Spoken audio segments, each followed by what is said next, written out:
एक आहे विरोधी उमेदवार. मी आजपर्यंत त्याचं नाव नव्हतं घेतलं, पण मला आज सांगायची गरज वाटली. दत्तात्रय दशरथ गांधाळे ही जी व्यक्ती आहे, आता तुम्हाला सर्वांना माहिती असेल, काही वर्षापूर्वी आमची अतूट मैत्री होती, बरोबर. अतूट मैत्री होती. आमचा फार मोठा एक चांगला ग्रुप होता.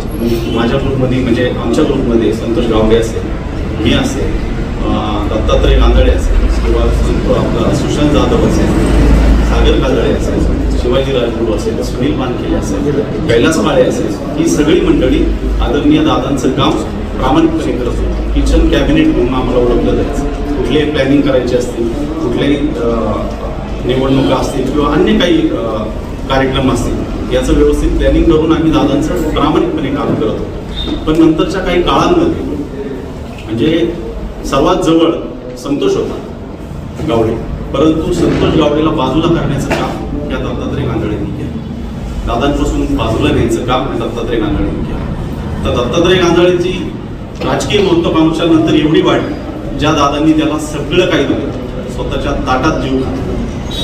तुमच्या माहितीसाठी सांगतो, हा माणूस मंचरला काय करत होता तुम्हाला माहिती आहे. स्वतःची एक बेकरी आहे, ते पाव विकायचं काम करत होते. त्याला तिथून उचलून दादांनी स्वतःच्या जवळ घेतलं, स्वतःच्या छत्रछायेखाली घेतलं. सर्वात प्रथम जेव्हा तो ग्रामपंचायतला उभा राहिला, तेव्हा त्याचा पराभव झाला होता.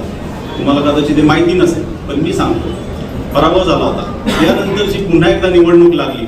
त्या निवडणुकीमध्ये दादांनी स्वतः गल्ली बोळात जाऊन त्याचा प्रचार केला.